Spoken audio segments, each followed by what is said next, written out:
यह स्टोरी शुरू होती है जब मैं घर से गुस्से से बड़बड़ाते हुए निकल आया था और बस स्टैंड की तरफ आगे बढ़ने लगा। मैं मन ही मन में बड़बड़ा रहा था, पता नहीं कितने पैसे छुपा रखे हैं, लेकिन मेरे लिए एक बाइक नहीं ला सकते। तब मैं वहाँ से चल जाऊँगा और तब तक वापस नहीं आऊँगा जब तक मैं खुद के पैसे से बाइक नहीं ले लेता। इतना सोच ही रहा था तभी मेरे पैर में कुछ चुभने लगा। एहसास हुआ, नीचे देखा तो समझ आया कि जल्दबाजी में पापा के जूते पहन आया हूँ।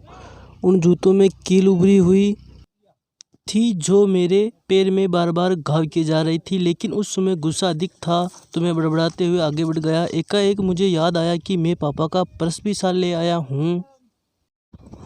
मेरे खुरापाती दिमाग में एक ख्याल आया, क्यों ना आज पापा का पर्स चेक किया जाए जिसे आज तक उन्होंने किसी को हाथ तक नहीं लगाने दिया था। पता नहीं कौन सा खजाना छुपा है इस पर्स में जो किसी को हाथ नहीं लगाने देते थे। जब मैंने पापा का वह पुराना पर्स खोलकर देखा तो उसमें पैसे तो नहीं बल्कि लेकिन पैसों की जगह एक डायरी रखी हुई थी।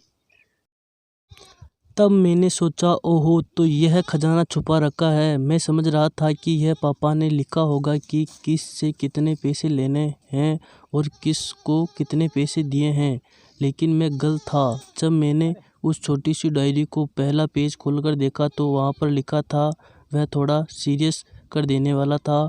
डायरी में जो लिखा था उसे पढ़ने के बाद मेरे चेहरे पर जो इम्प्रेशन थे वो गायब हो गए, क्योंकि डायरी में वैसा कुछ नहीं था जैसा मैंने सोचा था। वहाँ पर उन पैसों का हिसाब लिखा हुआ था जो अलग अलग कामों के लिए अलग अलग लोगों से उधार लिए गए थे।